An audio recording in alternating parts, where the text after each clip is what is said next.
कार्यक्रम से लोग क्या संदेश चाहेंगे और कौन पदाधिकारी कहां से आए हैं और पद नाम से बताने की कोशिश। देखिए, आज भीम आर्मी जय भीम संगठन के नेतृत्व में आज लखनऊ में कैडर बुलाया गया था जी, जिसमें कि प्रदेश, संभाग, मंडल और जिले के पदाधिकारी बुलाए गए थे।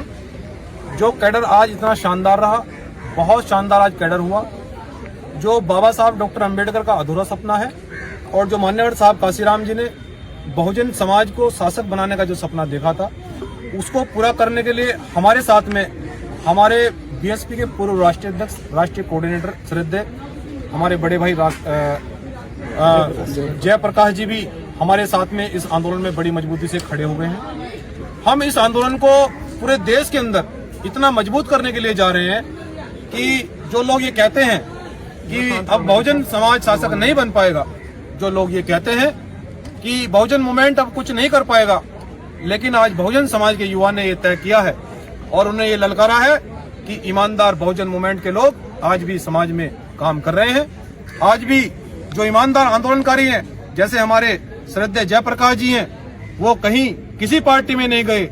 उन्होंने ये संकल्प लिया है कि हम इस आंदोलन को आगे बढ़ाएंगे और उन्होंने भीम आर्मी जय भीम संगठन के नेतृत्व में आकर इस आंदोलन को मिलकर हम इस देश में और खासकर उत्तर प्रदेश में बड़े बड़े कार्यक्रम करके, बड़े आंदोलन करके हम बहुजन समाज को बड़े पैमाने पर जगाकर हम वही साहब काशीराम जी का जिस समय DS4 बना था, जिस समय बामसेब बना था, और साहब काशीराम जी ने कहा था कि जिसकी जितनी संख्या भारी उसकी उतनी हिस्सेदारी, तो हम लोग इस आंदोलन को बड़ी मजबूती से आगे बढ़ा रहे हैं। और आज भीम आर्मी जय भीम संगठन के नेतृत्व में आज प्रदेश अध्यक्ष की घोषणा श्रद्धेय वीरेंद्र बहुजन जी के रूप में की गई है और इनको प्रदेश का कमांडर बनाकर गांव-गांव तक ये मिशन को लेकर जाएंगे, ऐसी आशा और उम्मीद के साथ में इनको जिम्मेदारी देकर भेजा जा रहा है।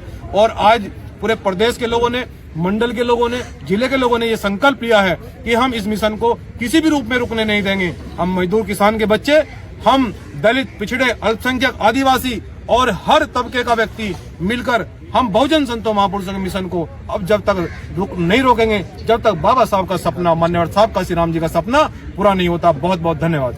बहुजन भीम आर्मी जय भीम संगठन बनाने की आवश्यकता क्यों पड़ी, जबकि बहुजन समाज को आगे ले जाने के लिए बहुजन समाज पार्टी और भीम आर्मी पहले से ये संगठन चल रहे हैं? बाबा साहब ने कोई पार्टी बनाई थी? बाबा साहब की पार्टी थी ना? नहीं, रिपब्लिकन पार्टी थी, आपको जानकारी नहीं सर? RPI थी, रिपब्लिकन पार्टी बाबा साहब ने बनाई थी, तो काशीराम साहब को बसपा बनाने की क्या जरूरत पड़ी?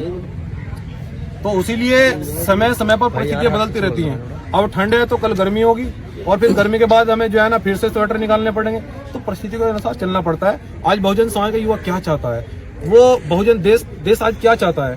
पहले बाइकों से चलते थे, अब हवाई जहाज से चल रहे हैं। तो समय समय पर परिस्थितियां बदलती रहती हैं, लेकिन हम लोग, साहब काशीराम जी एक बात कहे थे कि हम गरीब लोग, हम गरीब मजदूर किसान लोग इतने बड़े बड़े पूंजीपतियों का मुकाबला कैसे करेंगे? लेकिन आज मैंने अपने कार्यकर्ता पदाधिकारियों को कहा है कि हम बड़े बड़े पूंजीपतियों का उपयोग, बड़े बड़े संसाधन लोगों का उपयोग हम मोटरसाइकिलों से, साइकिलों से जाकर उसी तरह करेंगे जिस तरह से साहब काशीराम जी ने इस देश में पूंजीपतियों का मुकाबला किया था और इस सूबे के अंदर पूर्ण बहुमत से सरकार बनाकर दिखाई। और उस मिशन को मंजीत सिंह नोटियाल और माननीय हमारे जयप्रकाश जी इस मिशन को पूरे देश के अंदर मजबूती से ले जाने का काम करेंगे। बहुत बहुत धन्यवाद। ये कार्यक्रम किस जगह कहाँ पर किया गया है? ये कार्यक्रम इको गार्डन लखनऊ में किया गया है और जिसमें कि आज हमारे मुख्य वक्ता के रूप में जयप्रकाश जी उपस्थित थे।